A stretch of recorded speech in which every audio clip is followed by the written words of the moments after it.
Welcome to Drive Time Exchange. As rubber hits the road, hard talk meets great music. Monday to Thursday, 4 to 6 p.m. on Net Radio, taking you above and beyond. Oh yeah.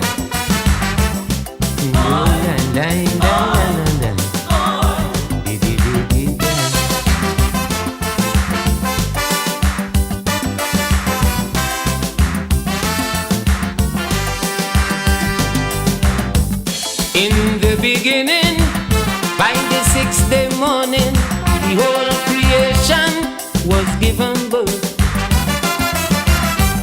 And then God made man and give him dominion over every living creature on the earth. Tragedy in the garden, we all know it happened. Shamefully banished from Eden, we witnessed the first paradise lost. And since then his mother earth who end up paying the cost. That's why I'm pleading, Mother Earth is crying.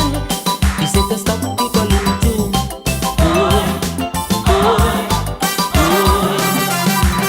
Mother Earth is dying. We got to stop the polluting.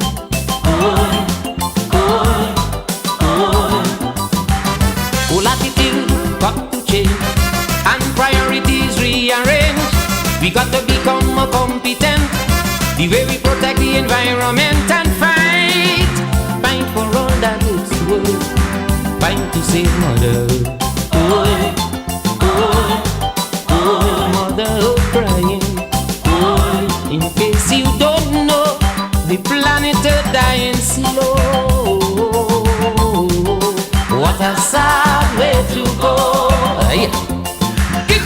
All right, everybody, good afternoon to you, and of course, welcome to it. Good to have you here. This is New Era TT Radio, the heartbeat of the Caribbean, and of course, we are taking you above and beyond. This is the Drive Time Exchange, and of course, this is where we are joined by journalist extraordinaire, Mr. Tony Fraser. Tony, good afternoon to you. Afternoon to you, Charlo.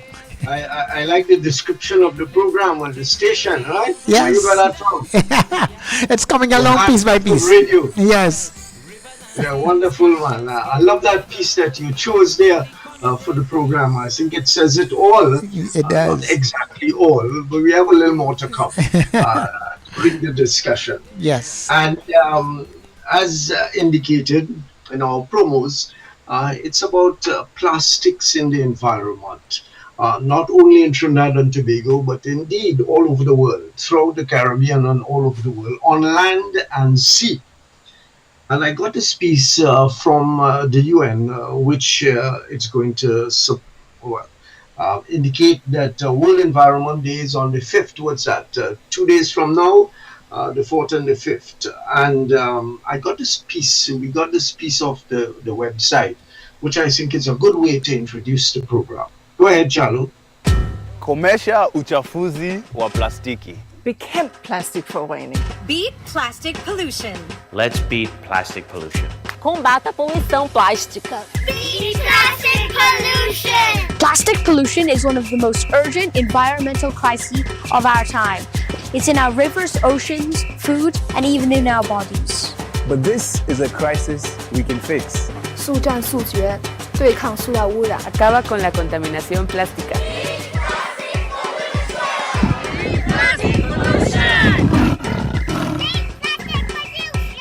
The world is close to agreeing on a treaty to end plastic pollution. Beat plastic pollution. Beat plastic pollution. Help get the treaty across the line. Make your voice heard. Beat plastic pollution. Beat plastic pollution. Yes, that's a piece from the UN website, sort of advertising, advocating the whole business of the day of World Environmental Day. And we want to tackle that subject this afternoon. Actually, my awareness, if you like, of the situation as it is today It was raised by a piece by one of our guests this afternoon, Dr. James Hospitalis, um, in a piece he wrote in the Guardian, talking about the plague, really, as a one way of describing it, indicating some of the details of the difficulty, and I'm surely going to ask him to talk about that in a moment. But we also have with us Dr. Hema Babulal. I hope I'm pronouncing your first name correctly. Hema, is that it? Perfect pronunciation, to bring that. Sorry? Perfect pronunciation. Wonderful. We have a Hema in the media, so it was easy to translate to that. And we have some kind of description here of the work that Dr. Babulal does. She's a senior associate of Earth Medic, a lecturer at UE, an environmental scientist. And behind both Dr. Babulal and Dr. Hospitalis, they belong to an institution called Earth Medic and Earth Nurse Foundation. And Dr. Hospitalis is the executive director of that organization. And he has quite a record here of performance. People might remember him as the director of CAREC, and then it turned into something else. Executive director of the Caribbean Public Health Agency, CAFA, after CAREC. And he has been around in chronic diseases for a long time. He's a lover of nature. He's a father and a grandfather. Wow, I think one of my children went to school with one of yours. So that dates us a little bit back there. He founded the Earth Medic and Earth Nurse Foundation for planetary health to mobilize health and so on. He's a graduate of several universities in all kinds of sciences and so on. And both of them are here to talk to us this afternoon about the situation of the world. I went through some of the detail, both in what Dr. Hospitalis has written and on the UN website about the state of the world today and the problem of plastics in the environment on land and sea, as I started talking about. Maybe we can start with you, Dr. Hospitalis, going through some of the detail of the problem as it exists. So you got to take off your, right, put on your microphone. Yes, go ahead. Thanks very much, Tony. Good to be working with you again. Hi, Hema.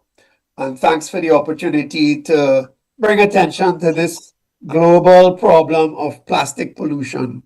Now, plastics have kind of taken over the world. You know, every home almost is going to have plastic in it. And we don't stop to think. We use shopping bags, we have food containers, we have plastic toys, plastic everything. But let me ask you and ask, I can't say viewers, listeners, a question. How many people are afraid of aliens? Suppose some alien appeared here, you think people would rush out to welcome it, or they would be afraid and call the police and call the military and call for help and call UWI and scientists to go and investigate? Why? What's Doc talking about? Why am I making that angle? Well, plastic is an alien substance. It does not exist in nature, not the one that God made in Genesis and saw it was good. He didn't make plastics. It's something man-made.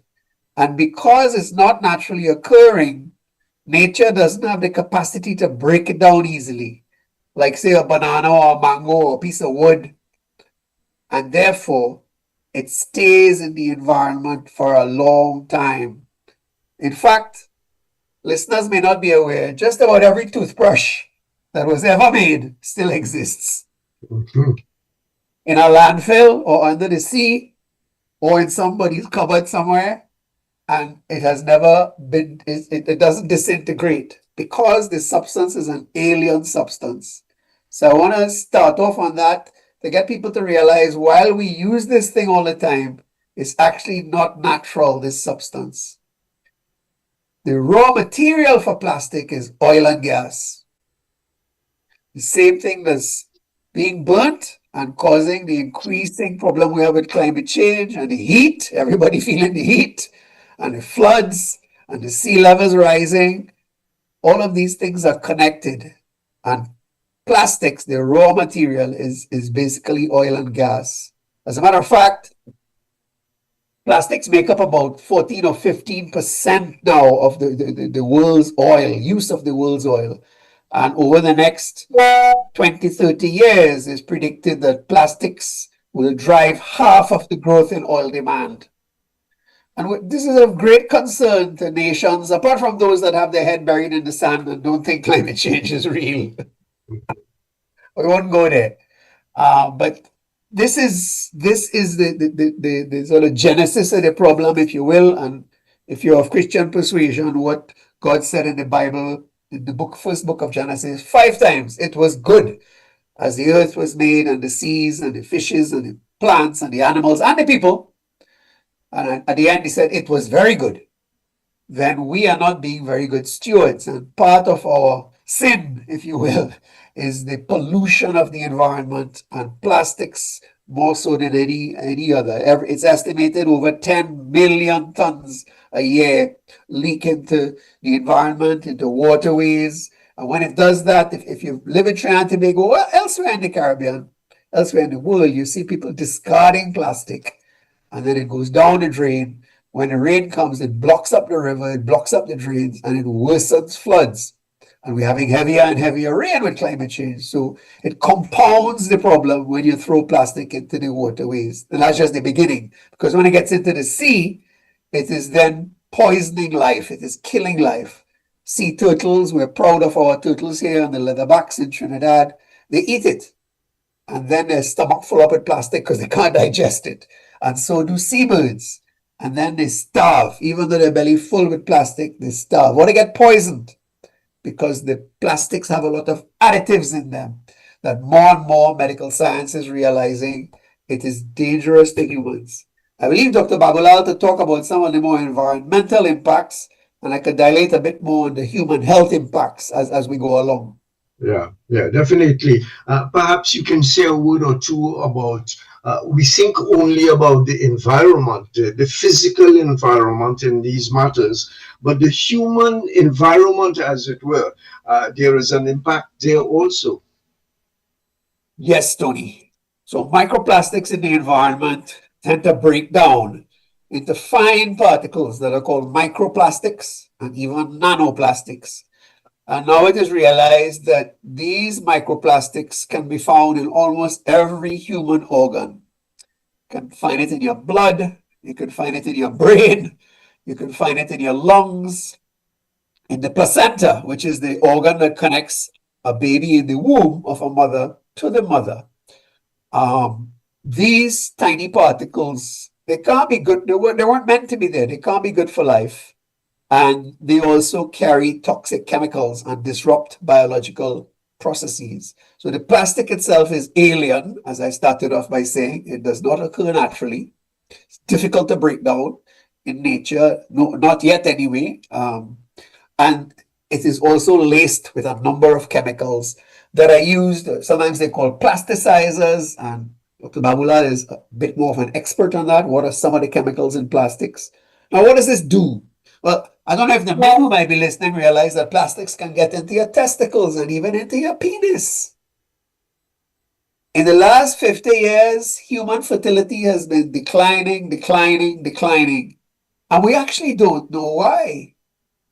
But if it's getting into your testicles, maybe that's connected somehow to the fact that male sperm counts have been steadily declining, about half in the last 50 years, and it's really accelerated in the last 20 years, a period coincident, same time that plastic use has exploded in the world. So these are some of the reasons why, as a public health person, I'm very concerned. It maybe is linked to worsening obesity, reproductive health problems. It maybe is linked to, it gets into your brain, and there's evidence now that this is helping to trigger dementia and Alzheimer's disease. And that's one disease that a lot of people are afraid of. I'm afraid of it. I wouldn't want to get Alzheimer's. So if there's something that might be causing Alzheimer's, you know, you don't want to get that in your system. And then the additives that they have, like things called phthalates and bisphenol, are known to cause cancer and heart disease. And as the studies are mounting up, you're realizing this thing that we've gotten so used to, so convenient, all the bags and everything else, that is an alien that has infiltrated itself among us and is causing more and more harm to people's health and to the environment. And that's why there's a move to have a plastic treaty to end this pollution. But it's not easy. There are those who are opposed to it. So I'll pause there. Human health impact. Yeah, we're going to talk about all of that in a moment. Dr. Hima Babulal, I am almost afraid to ask you to give your opening comments after that initial thing. And you know, when we in Trinidad and Tobago and in Port of Spain and different parts of the country, when the water gushes down, we think it's because you know, sometimes the media, the cameras take out the plastics, you know, huge volumes of plastic stuck in the drain, preventing the water from flowing. Now, if that was the only problem, we okay, but clearly that is not the only problem. Go ahead, Dr. Babulal. Well, good afternoon, listeners, and good afternoon, Mr. Fraser. Good afternoon, Dr. Tony will be fine. Tony. Yeah. All right. So plastics, this thing that we invented, we with our brilliant minds, to make life more convenient. It's lightweight, it's permeable, it's easy to make, it's cheap to make. And oil and gas, you know, the amount of chemicals that we could get from oil and gas, all those derivatives to make plastic, it was easy to get when people started to think, let's just make things to make life better and easier for human beings. We didn't stop in our innovation time to think about the fact that some of the things we're making, how are we going to get rid of it? See, plastics consist of carbon to carbon bonds, molecules with carbon bonds on Earth. Sorry, go ahead. That's my grandson intervening. Sorry. The best part of life. Yeah. So plastics are made of precursors from carbon bonds, from those organic chemicals that we get from oil and gas. And as Doc was saying, the alien to life is xenomorphic. Now, carbonaceous life form exists on this planet, and have existed for all of time. And microbes have been able to use carbons, all the different kinds of carbons, to be able to break it down. Microbes like fungus and bacteria, been around since forever before us, and it's waste processing system. When we, in our intelligence and in our innovativeness, decided to make new molecules, microbes don't know those. So in the natural environment, we made plastics to be strong. And in natural environments, those fungi and bacteria didn't evolve, didn't develop any enzyme system or any way to break down those molecules. So what happens is that the bottles and that we see in the drains when rainfall, yes, that's there because it's there because of littering and because it don't break down naturally. The UV light doesn't break it down, and the microbes can't break it down, so they stick around. And they block up the drains because they're light and they float on water. And in this country, flooding is a problem. One of the reasons Port of Spain floods is because of all our plastic that's blocking up all the drains. So it is a problem.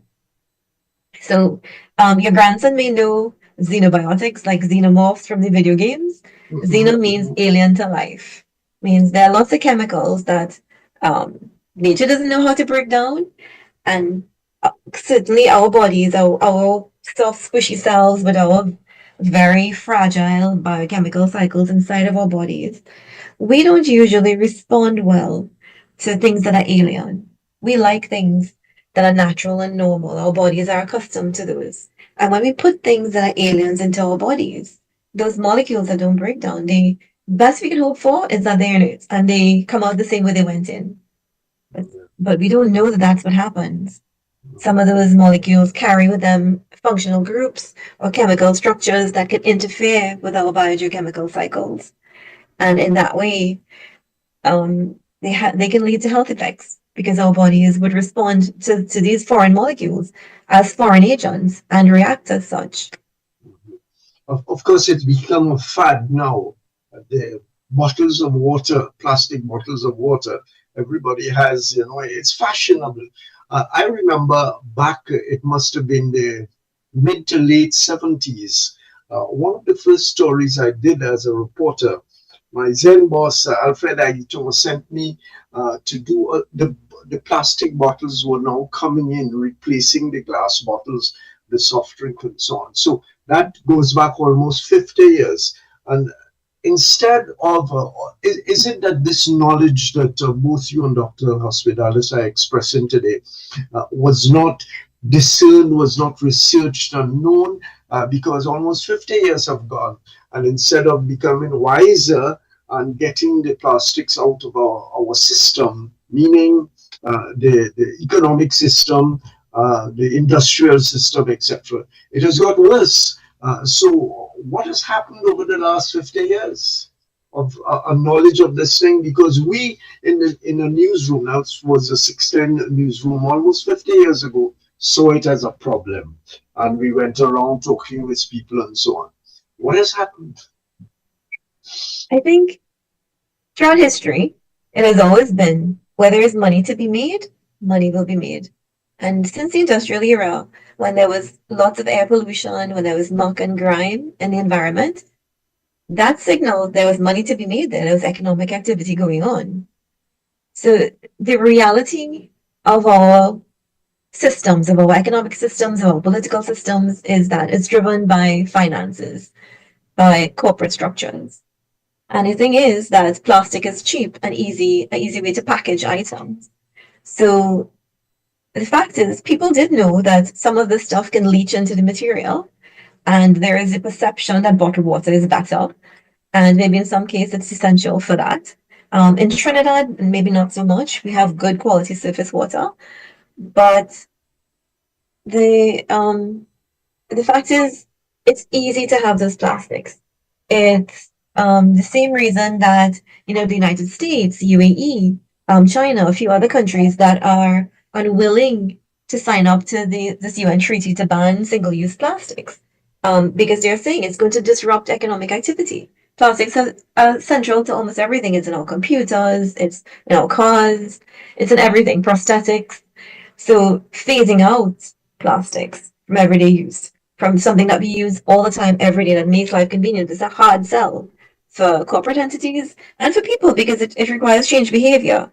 And people who are set in their ways, or adults who are accustomed to a certain way of life, it is the hardest thing to change behavior at that stage. You're talking about capital and the movement of capital and the difficulty in resisting it by the economic authorities around. Let me ask Dr. Hospitalis as to how well known and appreciated is the problem. And let's start at home, in Trinidad and Tobago in the Caribbean. How well known by the authorities that is that we have a serious problem with the plastic? I suppose our problems are compounded by the fact is that the industrial base, not only now in Trinidad, Guyana, Suriname, elsewhere in the region, we have all this oil flowing, and therefore it's a kind of challenge to the economics of the country. But how well known is it as that the plastics are posing a serious problem? Good question, Tony. And when a new problem arises, it often takes time for there to be a realization that it's causing harm. You need studies. Sometimes the studies are not so easy to do to prove. And it takes time to build up the evidence, then to present that evidence to audiences who will say, well, wait a minute, this thing is causing harm, and then to take it to policy, to educate the public, to bring about changes. Like some countries have banned single-use plastic. And within the Caribbean region, we see, and in Central America, we see Costa Rica, for example, has moved a lot to educate their population to ban single-use plastic. And single-use plastic is like plastic bags, plastic straws, plastic cups, and these, I want to use a swear word, but these plastic bottles.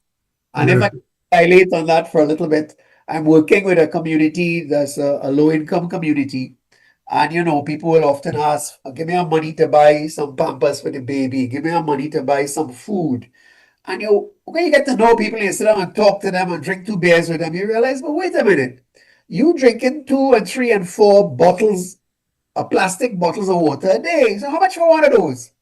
Well, $3, doc, $4, doc. How much you drinking a day? 3 or 4 a day. So, but you spending $9 or $10 a day. It's $300 a month. That's $3,000 or $4,000 a year buying bottled plastic water when the government's supplying you. We paying taxes to get clean water to drink. And so I have stopped buying water for people, and they get upset. They say, "Buy water for me now." I said, "No, I'm not buying a water for you, because we have good enough water in the taps. And if you're worried, get a jug, a glass jug with a filter, and you could filter the water, and you will save money as well as save your health." But to answer your question, I think the awareness is growing that this is a harmful thing that we're dealing with for many reasons. The environmental reasons that we've touched on, the worsening of the flooding, clogging up of the drains. I mean, when we go to the beach, gee whiz, my wife had to spend an hour cleaning up the area in front of the beach house before we could settle down and have a weekend. Or 2 hours sometimes. You fill up 2 garbage bags full of plastic waste for the most part. And that is happening all around the country, and it's happening under the ocean, and it's happening down the islands. And what are we doing? What are we doing? So there is a growing awareness now. Next door in Guyana, I was there 2 weeks ago, and on the plane coming in, there was a warning. Discard your single plastic bags, because the government is moving towards a policy of banning single-use plastic. I thought, oh, this is very progressive. And there are a number of articles where the Prime Minister has come out in support of this. I might be wrong, I don't think Trinidad and Tobago is there yet in terms of the powers that be, the Ministry of Health, Ministry of the Environment, the EMA really being seized of this. I might be doing them a disservice. They might get a rebuttal on another show. I would be happy if that awareness is raised up to the point where you say, well, wait a minute, this substance is not natural. It's harming our bodies. It's harming the environment. It's harming nature. And therefore, we should look at what can we do to reduce or eliminate its use. This weekend, my wife and I went into town, so I have to practice what I preach, to buy glass containers for storing food in the fridge. Because one of the more harmful things you can do is take something in a plastic container out of the fridge and put it in the microwave. Then that heats up the soup or the stew right next to the plastic. And often if you look at a plastic container that's been in the microwave, you'll see all the inside is damaged. And what's happening when that damage takes place is you're melting the plastic and you're infusing your food with poison. So that is a no-no. Don't do that. Don't leave plastic bottled water in the hot sun, because that increases the leaking of poisons out of the plastic into the drinking water. So that's a really bad one. Those two I will focus on in terms of trying to help to raise awareness. Don't leave plastic bottled water in the hot sun, in a car. Not a good idea. And do not reheat food in the microwave from a plastic container, even if it's microwave safe. Don't do it. Yeah, I'm feeling a little bit guilty actually, because it's a practice in this home that we heat up stuff from the plastic containers. Okay, so that's a warning to us. What about governments? Have they been given? Have papers been done? Have exercises been taken with governments to inform them about this? The science is there.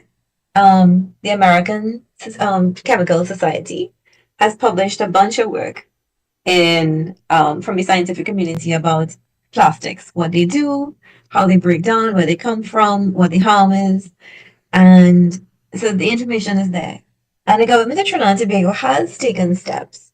They are one of the 175 countries that are discussing signing on to this treaty to ban single-use plastics. And in Trinidad and Tobago, they have started. the eye care program under the EMA. Sorry, Dr. Babula, it just struck me that Yeah. sometimes we talk beyond our listeners. What do you mean by single-use plastics?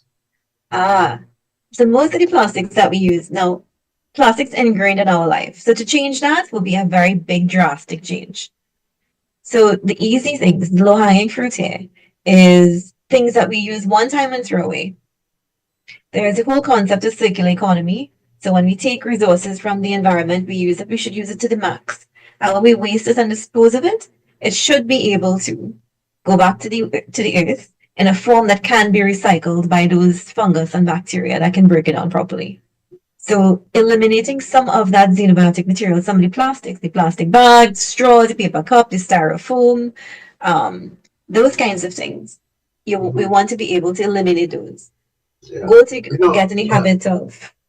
I don't know if I'm bad talking.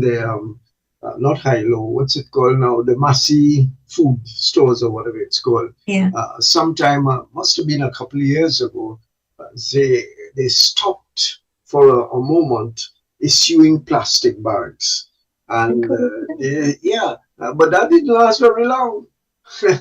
Unfortunately, it is back with a vengeance. So every time you go into the grocery, you leave with a plastic bag, because what they did was to some kind of cloth bag, a kind of permanent, semi-permanent kind of bag that they handed out or sold to their customers, and therefore they didn't have to give them all of these plastic bags. But as I said, it did not last very long. So there has to be a kind of consciousness there. The initiative was good. But in this case, Massey deserves the applaud for having that initiative. It was people who said, what happened? Give me a plastic bag. I'm buying things here. I need a plastic bag. I'm not walking out here with things in the hand. That overwhelmingly was the public's response. Because how many of us remember to put the Massey bag in the car when we go to the grocery? I certainly am also guilty of that. Now, I try to scavenge boxes where I can, where it's possible. And I try to walk around with my plastic bags, but I forget too. And if the plastic bag was not available at all in the grocery, I might be more inclined, or people might be more inclined as well, to put a contingency measure in place and walk with the reusable bag in the car. Yeah. So everybody has to learn from that experience. And I think one of the initiatives that's being done is do you remember the Charlie program, the swim called Charlie program? Yes. Don't litter. Yes. That was extremely successful in imprinting on students, on impressionable young students of primary school age. Don't litter. So to this day, I am incapable, and people who grew up with that Charlie message in their heads. Your behavior is not oriented, so it goes against your grain to be able to litter. That is not the case. No, people seem to have no problem. Don't even give it a second thought to throw away a plastic bottle, throw away a fast food box or a styrofoam cup.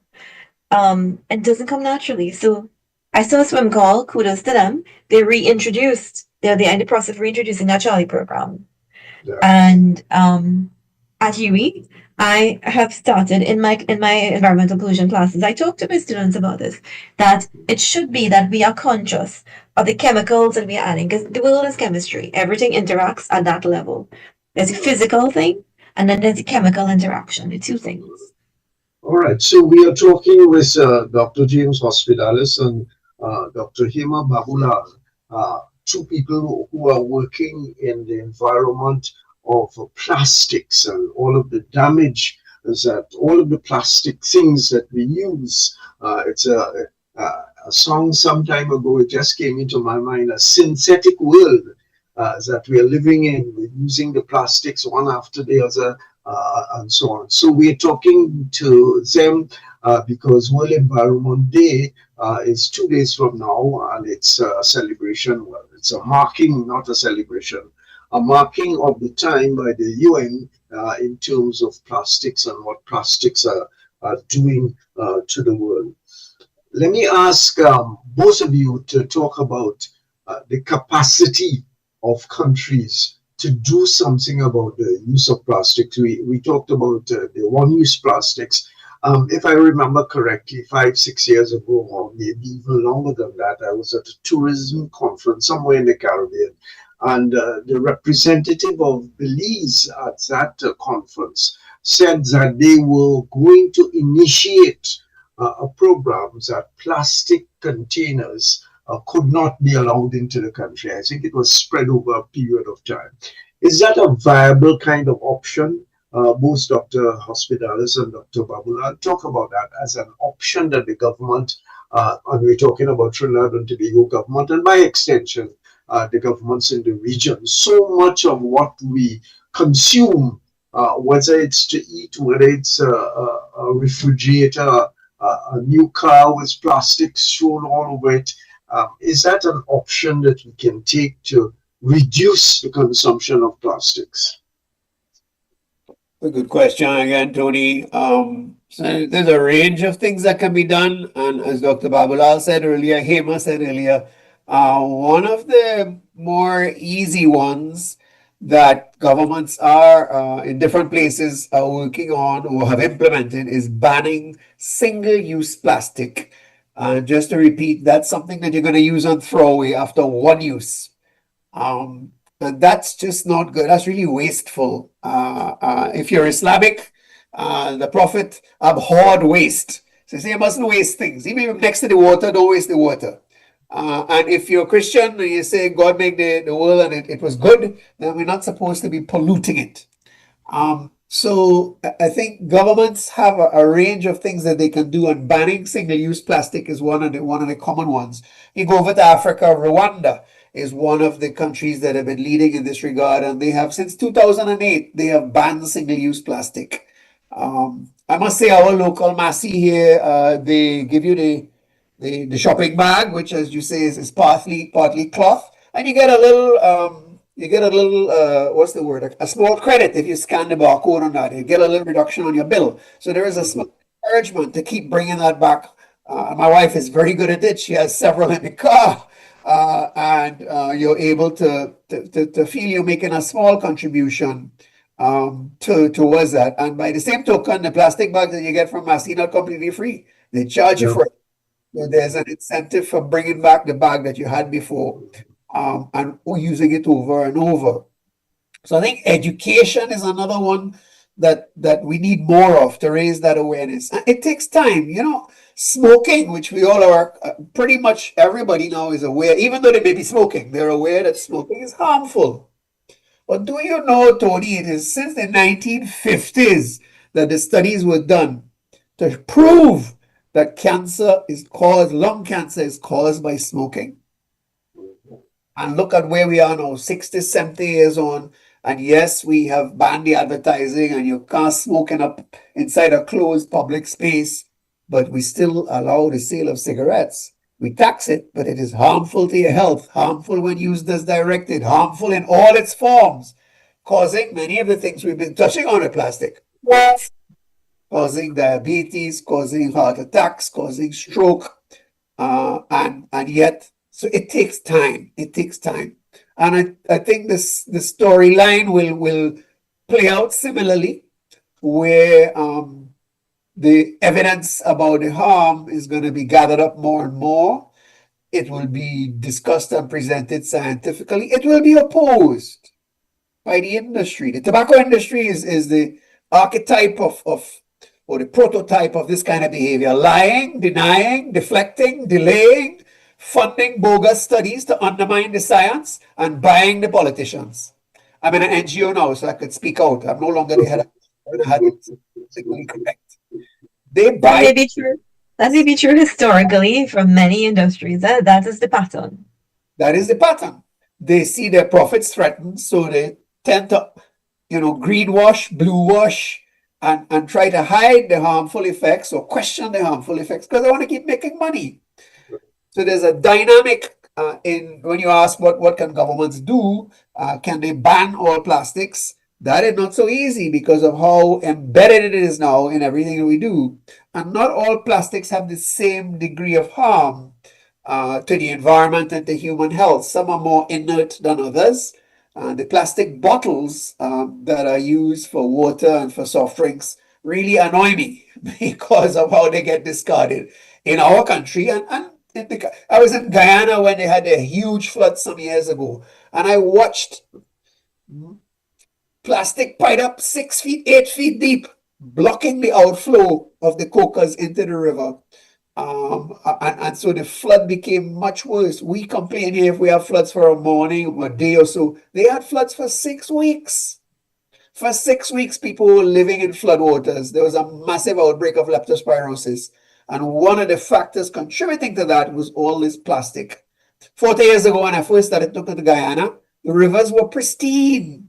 Now you go, Coca-Cola bottle, sorry, I shouldn't call a brand, plastic bottles and plastic bags everywhere, floating on the river and clogging up messing up the environment. So I dilated, I went on a bit more perhaps than what you asked.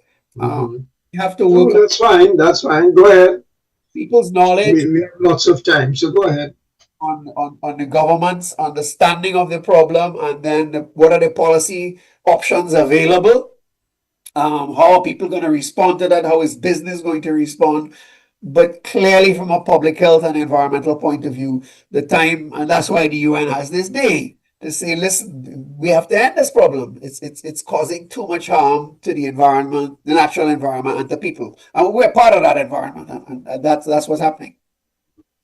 Okay, so we are going to go on to the legislative frames that the UN is attempting to sell in a way to the rest of the world in a moment. But let me go to Dr. Babulal to develop on, as Dr. Hospitalis was talking a moment ago, that we have the primary problem of plastics, the consumption of what's in the plastic bottle and container and so on. And then we have the secondary problem of the bottles and the containers blocking the water courses. And we know about that. Yes, in Trinidad and Tobago, we are nothing like those huge countries, a country like Guyana with a lot of water courses and so on. But nevertheless, the plastic bottles play havoc, a secondary kind of impact with people's crops, with people's homes, their lifestyles, etc., etc. Develop on that a little bit for our listeners to understand. Well, it's true. I think just like some African countries that recently said, our national flower should be the plastic bottle because you could find it everywhere in every color, decorated in every sidewalk and every riverway, and every canal and every drain. That is more reality. If we look outside, you could scarcely pass a 5-meter patch of grass without seeing plastic. Some plastic bottle, plastic bag, catch up in the grass. It's there. It is because people might have put it in a plastic garbage bag and put it by the side of the road, maybe. But it stayed there for 5 days, and the dogs went and dig it up, and all the bottles spill out, and it's not breaking down. It's blocking waterways. So in Trinidad and Tobago, we're a small island, and with climate change, the prediction is for higher temperatures, yes, longer periods of drought, longer periods when there is no rain. And when rain does fall, that will be torrential rain. So a lot of rain in a short space of time. We have a growing population with more people building houses and paving yards. So we have a reduced amount of surfaces that water could percolate, could go through the soil. All those things add up to more water needing to go someplace really fast in a short space of time when rain fall hard. And if in our waterways, half of the space is occupied by bottles, clogging up free flow of water, what we're doing is creating a problem for ourselves. Making a bad situation worse by doing this. We have a kind of... Sorry, go ahead. Before I go ahead. Okay. So, in my area, they have this outreach program. And there was a talk I went to with this program, Every Bottle Back. So what they told us was that, you put a price on a bottle. You put a price on how you don't see carrot bottles by the side of the road because every piper know you could pick up those bottles, take it in, and you could get money for it. It's the same thing with plastic. Put a 5 cents price on it, it's money. Collect your bottles and take it to the center, and you can get cash back. And does that perpetuate the problem of utilization of plastic containers? It does, because we did not address the source of the problem. The source of the problem is the fact that we're manufacturing all these things and we're not doing anything with it. Because even every bottle back, when they collect it, we export it. But I mentioned the responsibility, and part of the UN agenda has been to try to make manufacturers responsible for the products that they put out. So maybe a take back program that could work. Making it mandatory for manufacturers to take the products that they put out, recall it, and reuse it. So you have less need to take virgin material, to take things that you're going to now have to get from oil and gas, from freshly drilled oil and gas and freshly refined raw materials, to now recycle what you already have in play. If we keep only using what we have in play, then we put less demand on the oil and gas sector. There's less money to be made by the oil and gas sector, yes, because this downstream petrochemical industry is very profitable. But we do the right thing. We make maximum use of the resources we already have in play. And so we could do that. ACS developed, they spent a lot of time because of the pressure to come up with some kind of way to recycle plastics. For all those thermoplastics, all those plastic bottles, and all the plastic containers that we have, they have found a way to digest using enzymes and certain low cost catalysts to break down the plastic, and tribulation and some incineration processes, and make products that can then be in pure streams that can then be reused as raw materials into making more plastic. So we keep the same resources in use, in play, without having to take more stuff from oil and gas, from the oil and gas industry to make those things. So that's one of the solutions that has some circular economy benefit into it. So if we thought about it enough and put enough pressure on the responsible parties, the manufacturers and the industry, make it their responsibility to take care of what they're putting out in the environment, then we may actually make some positive traction. We may actually make some positive change there. Yeah, Dr. Hospitalis, we're in a kind of dilemma here in Trinidad and Tobago, like in terms of the other kinds of pollutions, in that we have oil and gas in the ground, outside of the ground. We're importing raw petroleum to process it and so on, and all of that. I'm not too sure how far we go downstream from the petroleum and the gas and so on to create plastic containers of all kinds. But we are making our living by this kind of thing. And we are now requiring ourselves and from other people telling us that we are contributing significantly in terms of population per capita population by contributing to the problem. So what do we do in Trinidad and Tobago? That's a very good question, Tony. And I'm going to say something that is going to be hard. We have to transition off fossil fuels. There's no question about that in the longer term. Not right away, not tomorrow. We have to transition away. And it has to be a just transition. And so there's something called a fossil fuel non-proliferation treaty, which about 20 countries have now signed in the Caribbean. That includes Antigua and Barbuda and the Bahamas. And I advocate for the government of Trinidad and Tobago to sign on to that treaty and then make the plan. What know-how, what financing do we need to transition away? Now I can hear somebody say, but this man mad. What will happen to all the field workers? I said, well, yes, that is a consideration if you're making a policy to go in that direction. There are maybe 25,000 people who work in the oil and gas industry. But what will happen to the people who work in agriculture and in tourism? That's about 100,000 people. If we keep going down the path we're going down, you're destroying the basis for agriculture, because the drought and the floods mashing up the agriculture, the prices going up, the sea levels rising, the hurricanes, the floods, the worse and worse Sahara dust mashing up the basis for tourism. So you have to look at the whole picture of, if you make a shift like transitioning off gas and oil, pros and cons. Who are going to be the winners and what are going to be some of the losers? Now, I came across in Texas recently, I sent it to Minister Beckles at the time, a very interesting and ingenious solution to some of this. What am I talking about? Well, they had found a way to use solar power to heat water, which means it has energy in it, and then they store that water in abandoned oil wells. Okay.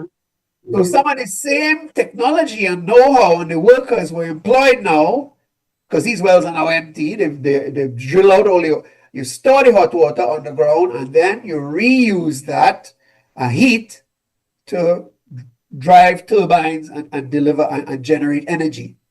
So I thought, well, that's the kind of innovation we need. And I would love to see the University of the West Indies, of which I'm a graduate ×2, repurpose or charge some of the engineering people that we have and the other creatives that we have. Say, look, we need to put a horizon on this gas and oil industry, set up a task force. How do we transition away from it? Even if we don't transition, it's ending. We're in declining production mode. So, the pan will be more valuable than gas and oil because the pan is not going to go away. Music, I mean. And our food will be more valuable than the gas and oil. So that's a long answer on my part, but we have to plan to transition away. We should sign the Fossil Fuel Non-Proliferation Treaty, as have some other CARICOM countries, as have about 10 or 12 other Commonwealth countries. That's the direction we have to move in. I want to say one more thing that people, we need to raise this awareness and this knowledge. Are we aware that the gas and oil that we burn today, or we export to be burnt elsewhere, it releases a heat trapping gas called carbon dioxide? You know how long that carbon dioxide stays in the atmosphere? Between 300 and 1,000 years. Wow.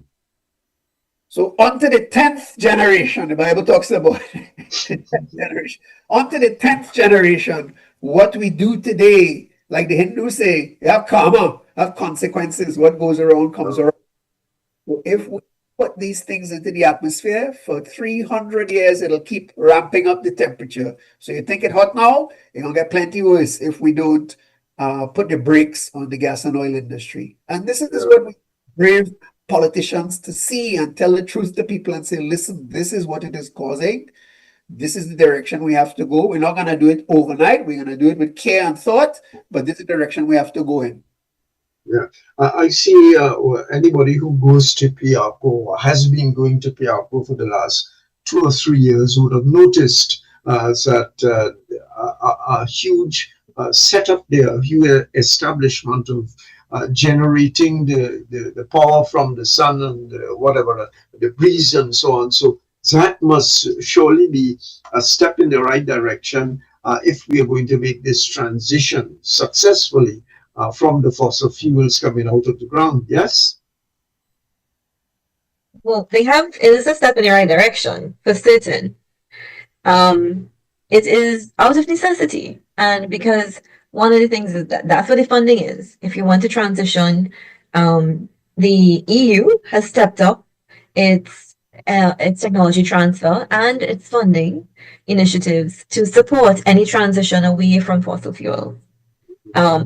Babula, let me ask you to repeat that because it might go, if when I used to be a news reporter, I would jump on that one time because that is a core news story there about the EU funding this attempt at diversification or movement away from complete dependence on the fossil fuels. Explain that a little bit more for our listeners.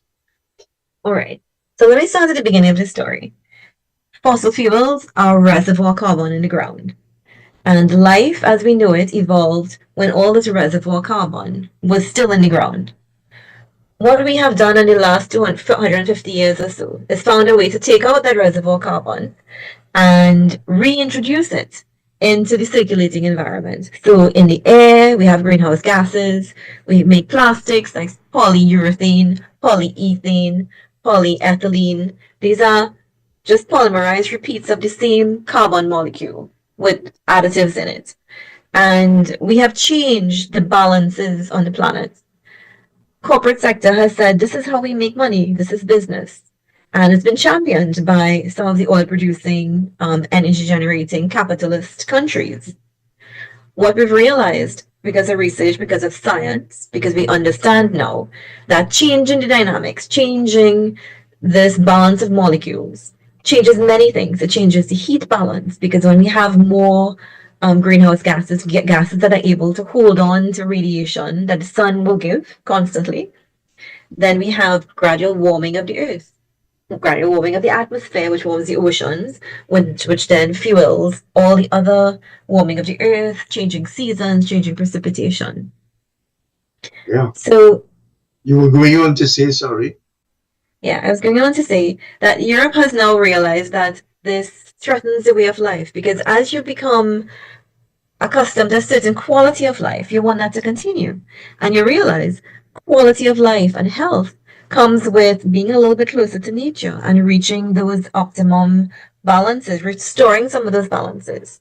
And it's come to mind that we need to be better at thinking about how we're treating the environment. When we take resources, we have to find a way when we're putting it back that it doesn't cause any further pollution or harm. So that's the circular economy. With the US out of the picture in terms of guiding policy, that European way of thinking in terms of let's try to make the most of the resources that we have in play.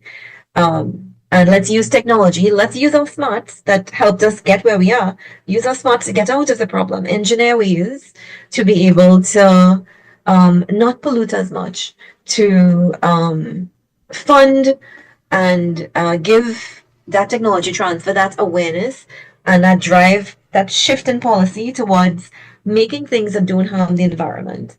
So, as a climate scientist, as an environmental scientist, if we want to fund projects that, if we want funding for transition projects or climate adaptation projects or moving away from fossil fuels into alternative energy sources, that's where funding is available because climate change is affecting everybody, the whole planet. And it is not it has not been the Caribbean countries that are contributing to it, but we as a small island state going to feel most of the effects. Many of the low-lying countries going to feel most of the effects. And the onus has been, Mia Motley has made it very clear that it is the industrialized world that needs to fund and needs to help the other countries who are not responsible for this change to fix our problems, to buffer the impacts that we are going to suffer because of this industrialized use, these years of industrialization that we had nothing to do with. And of course, every meeting that goes by of the COP, great promises are made by the industrialized countries, and they are not met. I mean, they have not even come off of the starting block, so to speak, in terms of meeting the needs of developing countries to deal with their problems. And developing, there's a dilemma there for developing countries. Trinidad and Tobago, Guyana, Suriname, now discovering a lot of resources in the ground. And the industrial world grew and developed because of those said resources in the ground, are now saying to developing countries that, well, you should leave the stuff in the ground. And developing countries, there was an interview, a BBC interview between the President Ali, and the BBC, I don't remember his name, talking in an argumentative stage. And the Guyanese president was making that point, that who are you to come and tell us now about not utilizing our resources? It's a difficulty, isn't it? So I will say that the countries are dealing with it differently. For example, Suriname, they have developed a green development policy to take them to 2050. And what they have said is, well, they have 93% original Amazonian forest that they plan to conserve, and they put value on that. The population is, they were 100 times the size of Trinidad, but the population is around 600,000. And everybody lives on the coastline. Most people live on the coastline. And they have said this is how it is. We have oil and gas, and we are a developing country. If we have access to economic benefits, we would be foolish to not benefit from that windfall. But what we will do is put measures in place, use that windfall of economic prosperity to develop all the other sectors Use things like biochar, natural ways to clean our surface water. Reduce the use of fertilizers and pesticides for our rice. Rice is their major staple, and develop the agricultural sector using, say, neem and other chemicals that, when they are spread in the environment, are not toxic and can be broken down by microbes. They are starting to think about plastics. What do we do about plastics? There are such things now. We, with our inventive selves, were able to create something called bioplastics, so that you can still get it with not using. We have Trinidad and Tobago has advanced styrofoam, but there are alternatives. So bioplastics are available to take the place of many of those single-use plastics. And with that, what it means is that when we're ready to throw it away, they are made of compounds that there are microbes and enzyme systems available to break that down, should it need to be broken down, when it needs to be broken down into products that don't pollute the environment. So all of those things were kind of pushed by human ingenuity and by policy shifts, mainly driven by the EU, but a lot of the research was done by the American Chemical Society, and the information is there as to how to navigate these carbon products that we make, these synthetic products that we make, to make it not be harmful. And there is funding right now, at least, whatever's available. It certainly does fall short of what's absolutely necessary, but it also has to be that we, the Caribbean people, we, the people who are receiving the technology, are capable of receiving the technology, are capable of implementing policies to allow that influx of technology and information that we have to sustain those kinds of practices, to sustain the attitudes and the habits that will allow that to make sense. Otherwise, it can't be. And I mean, this is a common criticism of Caribbean countries, that we get money, we do something, the project finish, everything done. We go back to square one, like it never happened. It can't be that, because that's wasting money. And people are not going to give you more money for that. So, Dr. Hospitalis? Sorry. Finish what you were saying, sorry. I was just going to reinforce Dr. Hospitalis' point that hand in hand with using all this change technology and these advances that have been made and this recognition of the plastic pollution has to be education to encourage change behavior, because that is critical for the success of any strategy that we implement. Dr. Hospitalis, your response to what Dr. Babulal has said, the dilemma facing developing countries who need to progress and who are saying, look, the same methods that you use to industrialize, why should we not use them? Yeah, that's an understandable point, and I could understand, for example, the government of Guyana and soon the government of Suriname, and we understand the government of Grenada has been signing a deal with Nigeria, explore for gas and oil. But you also have to look at the bigger picture, and you have to look at what is the environmental and health impact of some of these things. So one of the problems with modern day economics or economics period is that it does not take into account adequately what happens to the environment. So economic growth, such as Guyana is pursuing, is without much thought about the environmental cost. They will export, is projected, about 4 to 5 billion tons of carbon to be burnt elsewhere, and some in Guyana. And that will go into the global commons, the air, and help to heat up the air, as I said earlier, for 300 to 500 years, as much as 1,000 years. So our economic model fails to properly value nature. And we need to do that more, or we're in real monkey pants, or whatever phrase you want to use. Because as we have seen, the climate is changing, and some places are becoming unlivable and uninsurable. So in the United States, insurance companies are putting Los Angeles, parts of Florida, you can't get insurance anymore because it's too risky. So they are behaving like private sector and trying to reduce the portfolio of. But then what happens to the people who live there? What happens if you live in Riva Mayaro and the roads wash away again and the insurance companies stop insuring you? Or you live in Pinal de Bay And this problem is just getting worse and worse as we continue to burn gas and oil. So you need to look at that bigger picture when you ask that question, why shouldn't we, as developing countries, take advantage of these things? Now, what the fossil fuel non-proliferation treaty is arguing for is a just transition.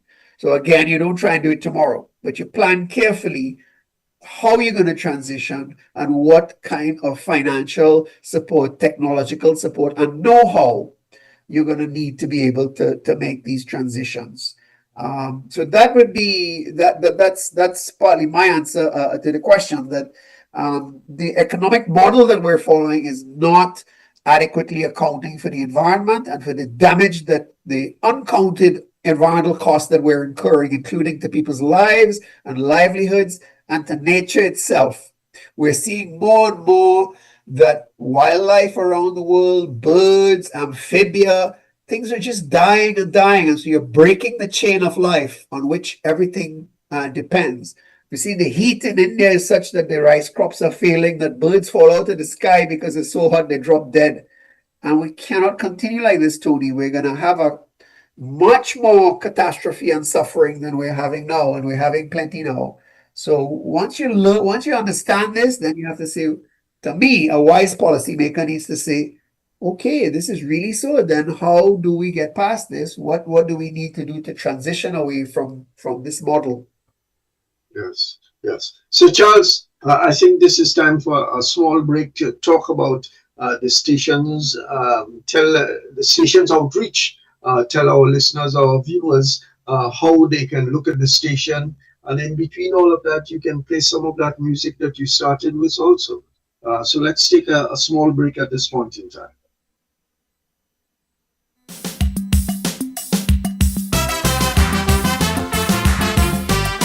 Oh yeah.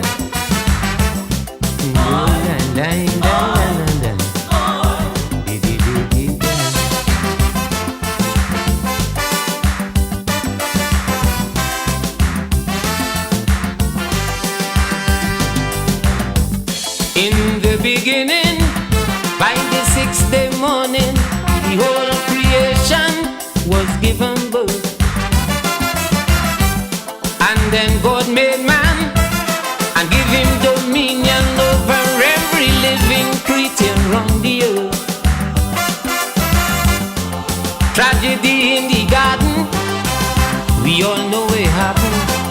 Shamefully banished from Eden, we witnessed the first paradise lost. And since then his mother earth who end up paying the cost. That's why I'm pleading, Mother Earth is crying. You said to stop people looting.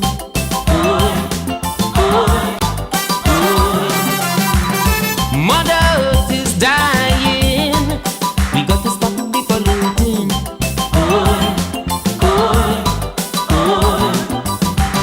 Whole attitude got to change and priorities rearrange. We got to become more competent. The way we protect the environment and fight for all that it's worth. Fight to save Mother Earth. Mother Earth crying. In case you don't know, the planet Earth dying slow. What a sad way to go.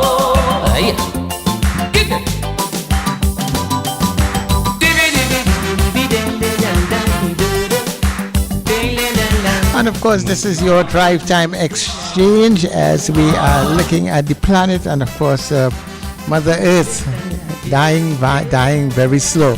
So we welcome you back inside. And of course, people, yes, Tony, this is New Era TT Radio. And I know a lot of people will probably be discovering it for the very first time as we go along. We've just been here a couple months, but we have been doing some fantastic work. And we have been able to take our stream across the multiple platforms.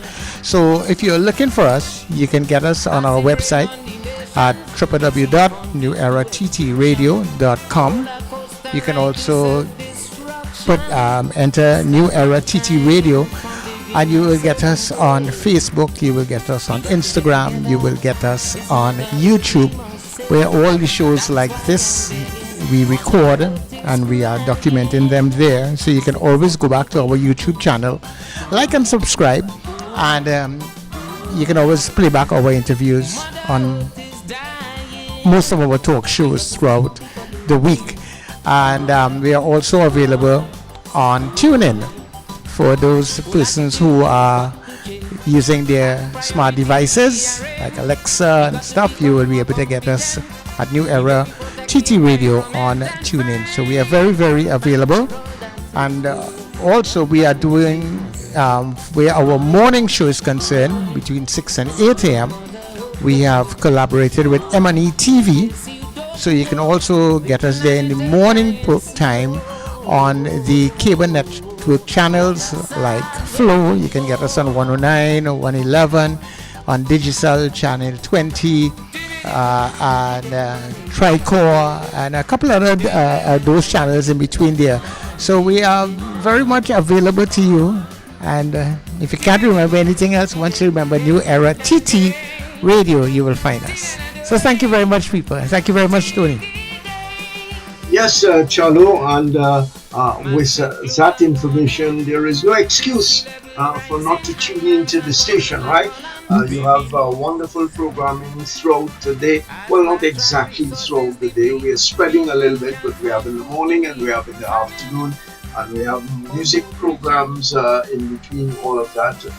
People like Charlo know much more about that kind of thing than I do. This afternoon, we are talking about what the UN has determined to make of this World Environment Day a focus on the plastics which are everywhere, in our home, in our places of work, on the street, in the shops, in the big supermarkets, in the department stores, etc., etc. Plastics are all around us. I suppose it became as a kind of easy choice, Dr. Hospitalis and Dr. Babulal, away from the glass materials. When I was a younger fellow, some time ago, we had a lot of glass bottles, soft drinks, and so on. You barely see them anymore. Plastic is an easy option. So it has come to facilitate our lives, but create some problems there. Dr. Babulal and Dr. Hospitalis, go ahead. What with you, Hema? Yeah, go ahead. I wanted to say an interesting story. So I'll repeat what I tell my students, in terms of how the world works. Coal, a fuel, a fossil fuel that they use, that they say is very polluting. But the only reason coal exists is somewhere around the Paleozoic era, during the Carbonaceous era. It's about 60 million years or so. Nature developed this polymer. So nature found a way to evolve carbonaceous links with cellulose to make lignin. And it caught on with plants because plants that had lignin in it couldn't be decomposed. It was strong and resistant to breakdown. The microbes didn't have what it needed, the enzymes, and so to break down lignin. So for about 60 million years, all the plants around the world that had lignin in it, they remained intact. They didn't rot. So much so when you look at the fossil records, when you dig through a coal vein, you can still identify some of the plants and all the structures and all the leaves and and you can tell what form it had, because those things didn't decompose. In our time, in the geological time scale, we live in the age of man, Anthropocene, Anthro meaning man, and in this period of time, what we marked with is plastic. Fact is, plastic is so ubiquitous. It's in everything, everywhere. It's in the air, it's in the plants, it's inside of us. That this, 4 or 5 million years from now, if there are people looking back on the fossil record, what they're going to see for this period of time is the Anthropocene marked by plastic. So that's how big and the scale of that problem. So I think it's good. It's high time actually that the UN, in recognition of the problem that this is, it's the fossil fuel use and the global climate change is resulting by making plastics, by making products to make life more convenient, is actually going to maybe we're responsible for the decimation of the human race and everything else that's living and life as we know it because of the way we're living. So it really is up to people right now. We created the problem, and we need to have I have to say balls. We have to have that fortitude, this testicular fortitude to go forward with knowing what is best for us and implementing those change in policies, in knowing that there will be a cost and that we have to stand it. Otherwise, our future generations not going to have a good life. They're going to have things that are foreign inside of them affecting them. Sometimes we think that if we were able to or attempt to move away from a lifestyle that we have adopted for a long, long time, that it's almost impossible. But I am sure we all remember when cigarettes and tobacco were advertised freely on television and everywhere and so on. And now that is in the past, and we haven't died because of it.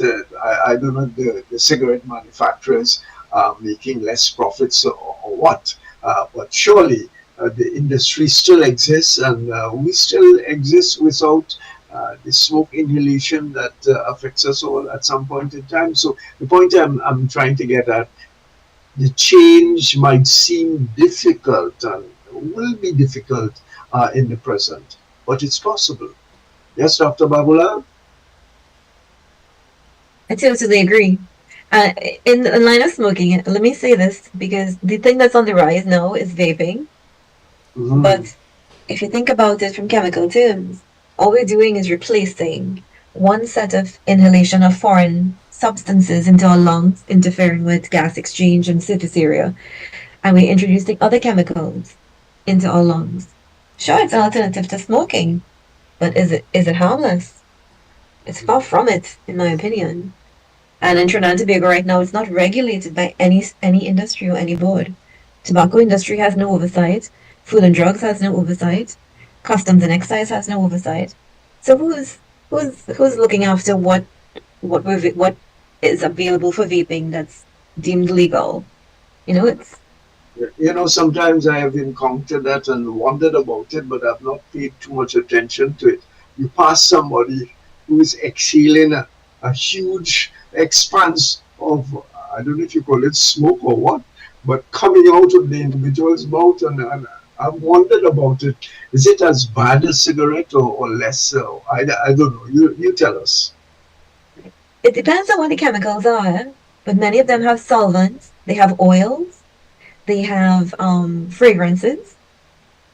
All of those things are foreign chemicals to our bodies. They don't belong in there.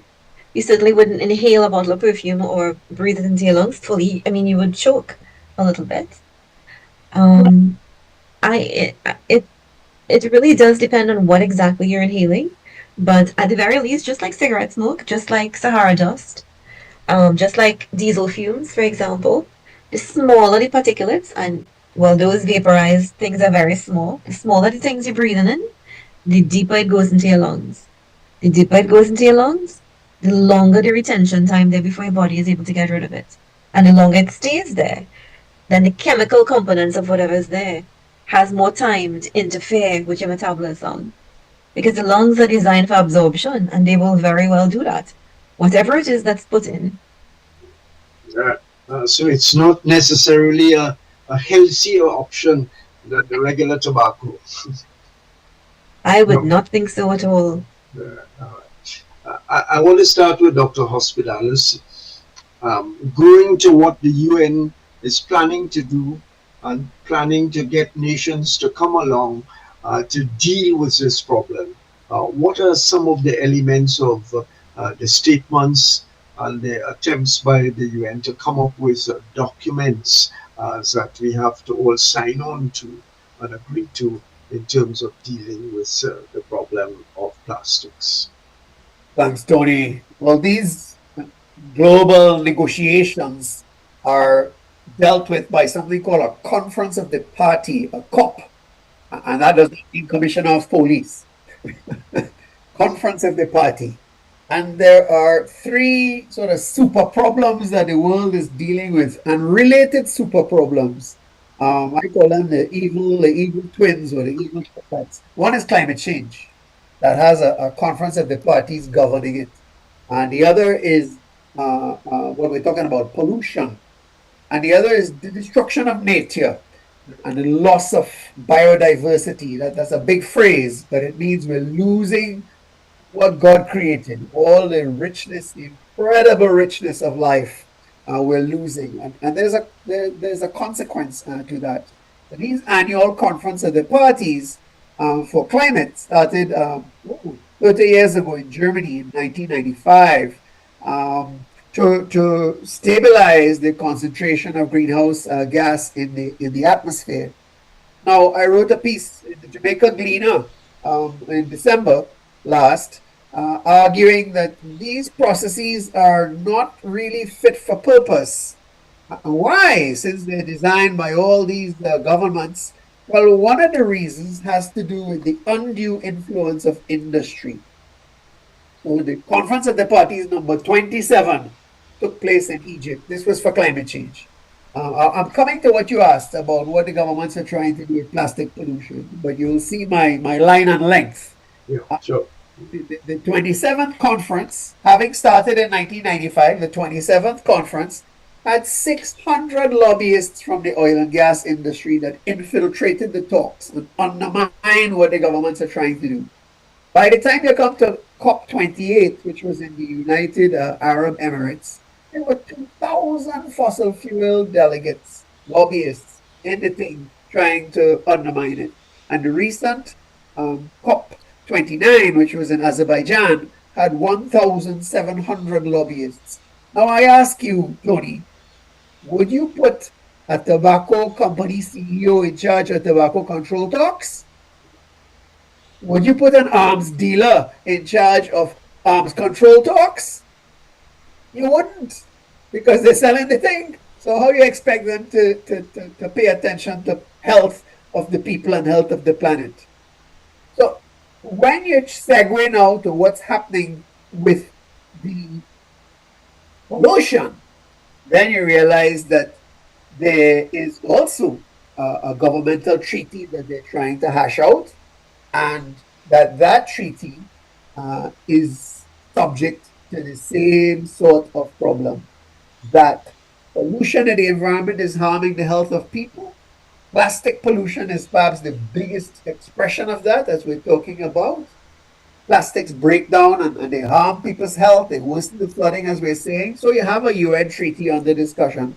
But do you know the same thing I described with the climate change is happening in there are dozens of fossil fuel industry lobbyists in the UN talks trying to obstruct and undermine and question the evidence so that you slow down, you delay, you deflect, you deny what is going on. Their interest, they should not be so prominent in these negotiations. So as a civil society organization, Earthmedic is saying you've got to reduce this undue conflict of interest of the private sector, the oil and gas industry that is profiting from this, that is killing people and damaging the environment. You've got to reduce that influence in the talks. So I want to start my answer by saying we desperately need a treaty to reduce and phase out fossil fuels. We need a treaty to deal with the pollution, especially plastics pollution, but it is being undermined by industry. So I am hoping that one of the things governments do is actually to recognize this and address it. Now, can it be done? Well, we've been talking from time to time about tobacco. We recognize that tobacco kills millions of people in the world every year, especially in low and middle income countries. So there is something, a UN treaty called a Framework Convention on Tobacco Control. And very wisely, that treaty has a clause, Article 5.3, which minimizes the influence of the tobacco industry in tobacco control negotiations. Now, that was smart. That was wise. And so the tobacco industry is not allowed when the governments are discussing how do we control the epidemic of tobacco use that is causing cancer and heart disease and stroke and dementia and all these other problems, diabetes and so on. We need something like that when it comes to the treaty for the control of pollution and plastics in particular. That's not going to happen easy. You know, if you go back to other problems that the world has faced, you go back to slavery.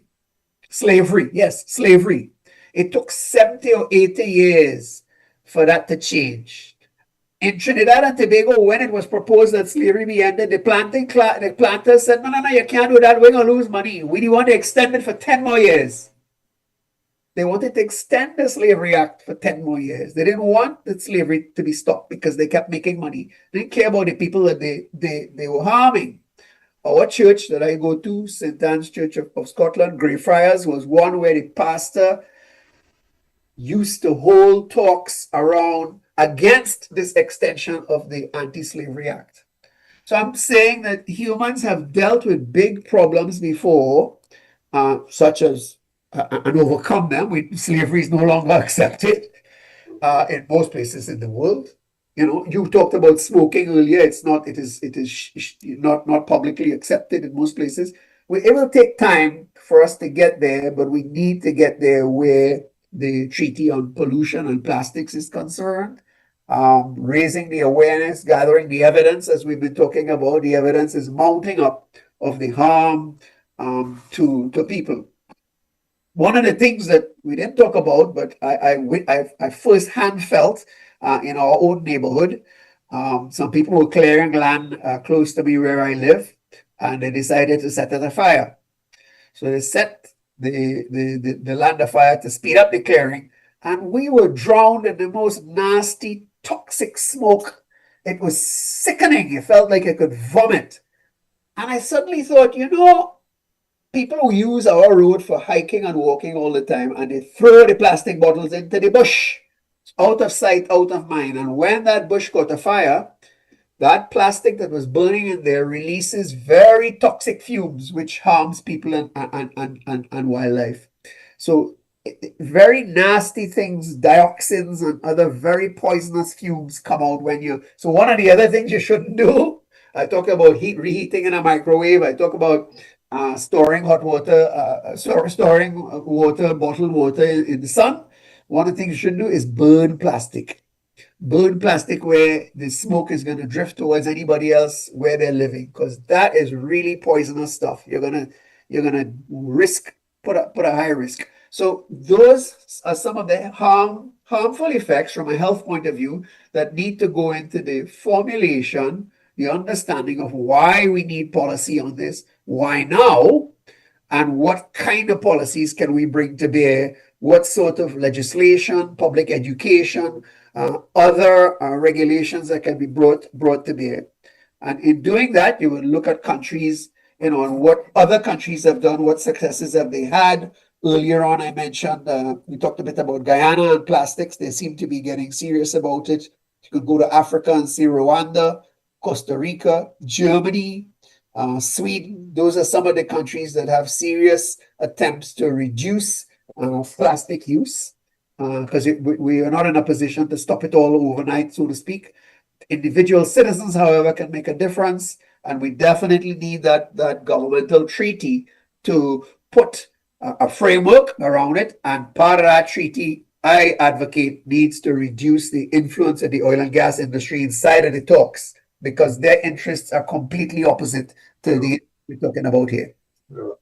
Dr. Babulal, of course, it does not help the world that perhaps one of the major polluters, not perhaps, one of the major polluters and one of the most powerful economic and military countries, i.e. the USA, when there is a Republican, and I'm not talking party politics here, I'm not interested in American party politics, except for when it impacts the rest of the world. It doesn't help that President Donald Trump does not believe in all of this kind of rah-rah, as he would put it, and therefore arriving at a treaty that can be viable with the participation of the United States is going to be extremely difficult. So I would say what I think he represents is anti-science. And I will also say one of the good things about Trinidad and Tobago and most of the Caribbean is that we have invested in the education of our people. So at the very least, people could tell up is up, the sky is blue, and down is down. And when the science And the overwhelming opinion of scientists and people who have data and can interpret it say, look, this thing is a problem. And you can see with your eye, this thing is a problem. Then there is no reason in your brain why you should say, because a politician say it's not a problem, it is not a problem. We, the people, can use our intelligence and identify what our issues are and what we need people to look at to take care of us, what governments need to focus on. So we don't have to listen to someone because they occupy a position, but we do need to listen to the overwhelming opinion and use our intelligences and our intuition. We are not stupid. American society, I would say, for a large part, they probably didn't invest in the education of the people, and it is a cycle. There was a time when Egypt had amazing architecture, when the Romans had amazing technology. They had the analog computers 2,000 years ago. But somehow or the other, dark ages happened when there was this total elimination of science and intelligence anywhere in society. When you do what I tell you, when you have the thought in your head that I give you, you do not think for yourself. That is against the law. And we went into the dark ages when all of that disappeared. We had ancient structures and megalithic structures and these 20-story pyramids. When Columbus came to visit, they did not discover the Latin America and the Caribbean. When they came here, they had 20-story pyramids and people who had civilizations and farming and advanced societies. So the Western world did not bring civilization to the Caribbean or to the Americas. It was already here and probably well developed more than it was at that point in time in Europe and in the US. So I would say that don't shortchange your own intelligence and act on reason and listen to science. Science is an investigation and a search for the truth. That is what it means. It is not a political game, and it does change. It does learn over time. It does get new knowledge and improve opinion. So it isn't that, science saying one thing today and saying the next thing tomorrow. It is that we constantly learn things and we constantly change and develop and evolve what the truth is. But at any given time, these are the facts as you see it, as you know it. It makes sense to you. So you act on that intelligence. And plastic is blocking up our roadways. Plastic is a problem. We find in higher plastics. Some of the undergrad students in UWI did a research project where they measured the microplastics in water bottles, water that we buy. We're not helping ourselves by drinking all this bottled water. It really is not that good. We may be actually doing more harm than helping. Just like exercising is great, but exercising next to a roadway at peak traffic is the worst possible thing you could do for yourself. That's a great disservice because you're breathing in all that fumes, putting in all those toxic things into your body that your body doesn't like. So, yes, it is a stumbling block when the leading economic nation that has influenced policy all over the world takes a stance and say, I'm anti-science and I need you to have the opinion I have because I say so. But we're intelligent. That I sell. Not in this day and age. Okay, just to inform our listeners as we wind down on the program this afternoon, we've been talking about environmental problems, particularly plastics and the damage it's being done not only to the environment but to the human body and to life on the earth and so on. And we have had Dr. James Hospitalis and Dr. Hima Babulal talking about the various impacts and effects and so on. Let me go to Dr. Hospitalis to find out about the work of the organization ahead of you. Is it going to stop? That's a kind of a foolish question, but nevertheless, to provoke your sense, after the UN Day looking at plastics and so on, what really is the charter for the work of your organization, the organization you head, going forward from this point? Thanks, Tony, for that good question. So I was led to found Arithmetic and Earth Nurse in 2020, and then we became a legal not-for-profit in 2021. Out of the knowledge and belief that climate change was the biggest threat to public health in the world. And in fact, it's more than public health. It's a bigger threat. It's a big threat to civilization and to all our lives and livelihoods. And as we've been talking on the program, there are two evil twins of climate change. One is pollution, particularly plastic pollution, and the other is destroying nature, so that we're losing the richness of life, which has a big phrase, loss of biodiversity. And each of those has a convention of the parties, an international agreement attempting to deal with it. In fact, they're related, and I wish there was one international agreement that brings them together. The UN last year sponsored an effort around a UN of the future, and there was a lot more of this bringing together of these problems. For Earth Medic and Earth Nurse, we are aiming to promote the health of people and the planet together, because we are linked. God made this world in such a way that we are part of the environment, we're part of nature, and it's only because we get a little smart and we get very big, and you know. But the Bible also says, if you're Christian, pride cometh before a fall. Pride cometh before a fall. So we're prideful in our knowledge, but we're not paying enough attention to the environment. So we aim to educate policymakers. We focus on the health professionals. Through our courses, we've reached well over 1,000 doctors, nurses, environmental health people all over the Caribbean in the last couple of years through certified training. We are promoting a research agenda that looks to document the impacts of climate on people's health and on people's pockets and on people's bellies, because climate change is leading to increased food prices and food shortages, even as we speak. And we're looking to build partnerships that embrace this. So the insurance industry, for example, I touched on that earlier. It doesn't do their business good if you get more and more floods and people become uninsurable. We are advocating with the industry to say, well, look, work with us to help reduce the flooding, help people to adapt to this, so then they will still be able to buy insurance. It doesn't make sense if you stop insuring them and they become even poorer, that they're unable to afford any of the products that the insurance industry has. So we will continue to be advocating for actions that improve, protect the environment and protect human health. Let me say that also climate change affects everyone.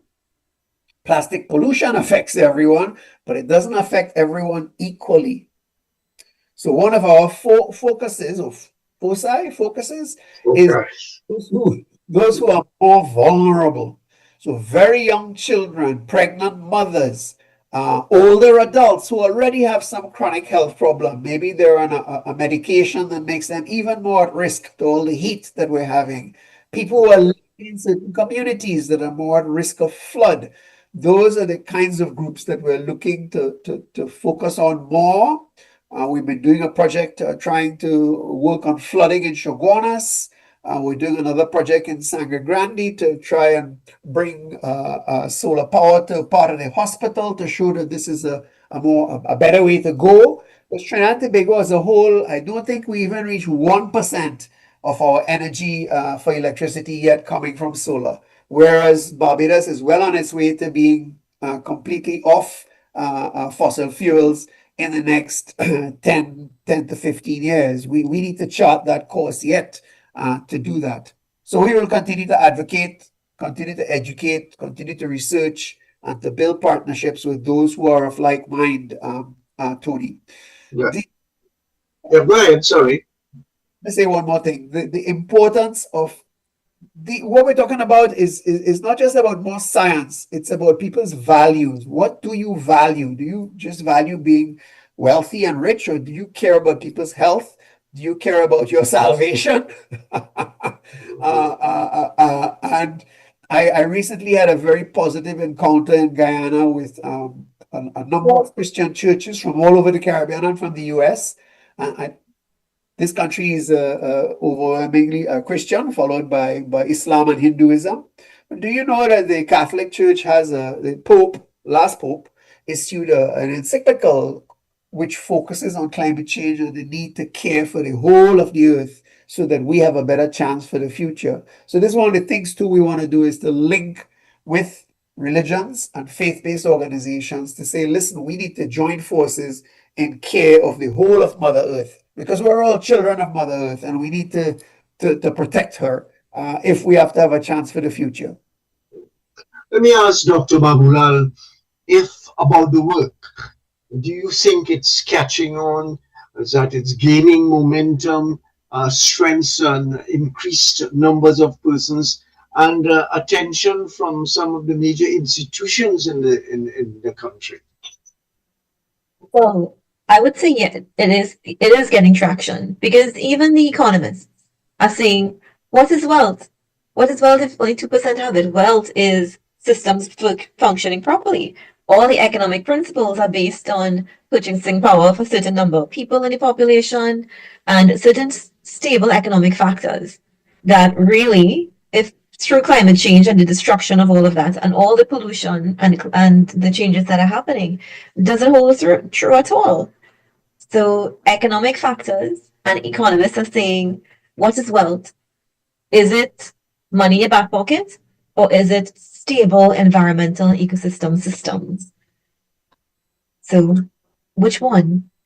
And doctors as well for the climate change after COVID and for climate change, whenever there's a fallout, and we learn from COVID, when people health is affected, when people are impacted, the first thing you look at is doctor, what to do. The medical fraternity has jumped onto the whole climate change initiative in that they're advocating something needs to be done.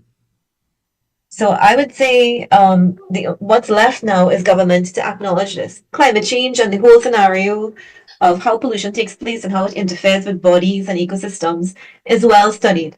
This might be one of the most well understood problem.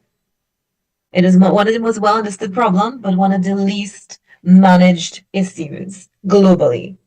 So what is affecting it is people's ability to put knowledge to practice, to implement those changes. Let me ask Dr. Hospitalis, and I'll come back to you, Dr. Babulal, on the same issue. Is it being seen, the whole business of plastics and the environment generally, as both of you have linked the two things together, as some kind of esoteric science, for eggheads, people like yourself, eggheads, to be contemplating and, chatting about and so on. Is it real? Do you get that impression at all from any way in the societies that you go that this is a crazy science that we shouldn't pay too much attention to? It makes people like Hospitalis and Babulal feel comfortable and nice and so on. You're being a bit provocative there, but no, I don't think so. I think there is an unease among people all over the world, especially among young people, and I would say especially among women. So all of the regional workshops and trainings and conferences that we do, we notice 7 or 8 out of every 10 people who attend are female. Among young people all over the world, this concern about the environment, pollution, climate change is increasing and increasing. Do you know last year there were 50,000 young people marching all over the world in different cities about the need to protect the environment? This is a sign that this is not just for eggheads. This is people are realizing they can feel the heat. They can feel the heat. There's another song you could bring on your program, How You Feeling? Hot, hot, hot, which was by Arrow from Montserrat. And this is what is happening. This heat is real. We've gone through 2 years now where the UN goal of keeping it to 1.5 to stay alive is blown. What we have to hope for now is we can keep it below 2 degrees because every 1/10 of a degree makes a difference. So I think age is playing. We're seeing as younger people grow up and they're aware of this, there's more and more concern about it. I see a gender aspected and education, more educated people when you realize what is going on, you say, well, wait a minute, we can't keep going like this. What kind of planet will we have? What will the children, younger people are saying, I'm not going to have any more children because what, or any children, what kind of world are they being born into? There's a phrase called eco-anxiety. There's a grief and a sadness over the damage to the world and the environment and nature as we know it. So I don't think this is only for eggheads, Tony. I think there is a growing groundswell, especially among younger people, especially among women, that this is a very serious, we have to look after Mother Earth more or we're in real trouble. Okay. And it's I will ask Dr. Babulal to wind up. And in the context, and I'm not being political, is that we've heard over the last couple of weeks, over the last months, is that we have 3 females in charge of our lives in Trinidad and Tobago. Dr. Babulal, do you think that will make a difference? Seriously, women are supposed to be more disposed to hearing and understanding and feeling of these things. Do you feel that will make a difference in this regard I'm talking about? I think being male or female at this point in time, it may be the advantage of us that we have female leaders, but we are people of intelligence, and the intelligence will tell us, look, something is wrong. I live in Caroni, so I'm living in the middle of when it floods, I will get flood. And anybody who lives there, any female who's bringing up children, and you know that this is not what you want for them. I also think that many of the women who have reached where they are, reached there by hard work and sweat and through learned intelligences. So one of the things that I think was embraced before, like for example, we have this waste to fuel initiative. You know, we think burning waste might be a good idea. Or using waste oil from wherever it's coming from in our incinerator might be a good idea. But all we're doing is spreading more pollution. You're taking more molecules and giving it aerosolizing it and giving it an avenue to spread further, causing more harm. So I think women, yes, they're usually better holistic thinkers, but society goes forward when men and women go hand in hand, capitalizing on each their own intelligences and skills. And I think that is how we will make progress in the future. I think training our children, giving them good habits, teaching them to understand the reality of what it is, thinking for themselves, thinking about how to solve problems, not just taking wholeheartedly because you see you can imitate something else, but what is life? What is a good quality life? It is not money in your back pocket. It is living happy and healthy and in communal with other people around you. That is what it is. So I think we would benefit from society if we grow that socialism and stop thinking as individuals. Okay.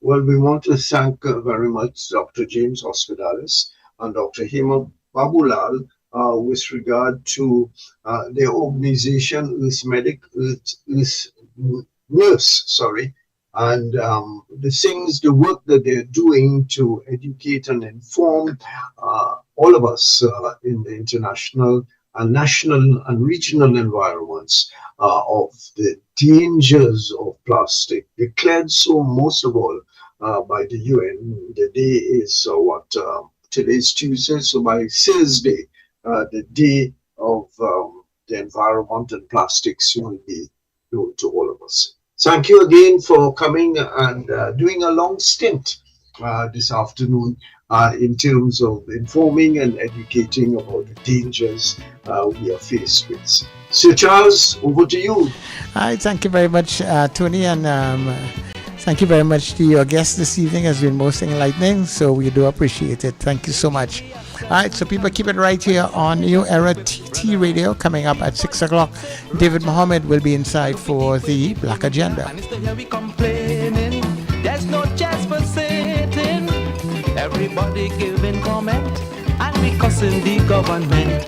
But it's we who throw rubbish on the street.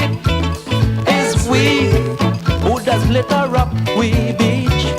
It's we who does the garbage bin to put drinks to cold for when we fetting. I tell you it's we, brother, that does do these things. It's we who does cause beyond sufferance.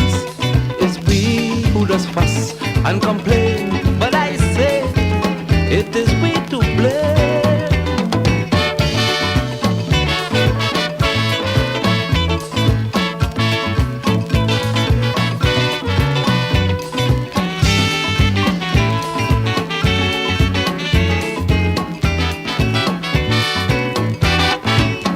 Create we own problem and want to blame we own children. We just pay we cleaner to keep the place in order, but we cleaners hardly work. All this skylark making joke. Posting we report on duty, we bound to get we salary.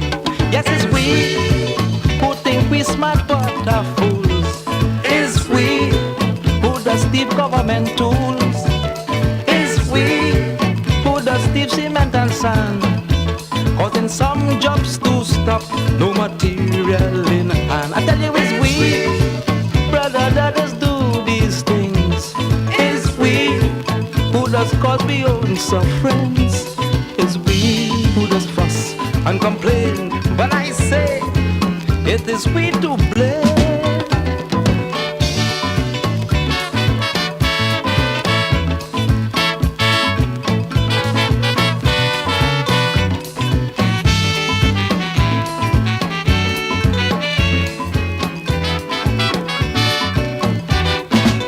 Yes, we have this attitude. We don't care a damn and we crude. We take nothing seriously, and the government watching at we. Don't we throw the pushing things to their liking. We only talk and carry on, but don't take positive action. Yes, if we say we brother man, yes, we reckon something in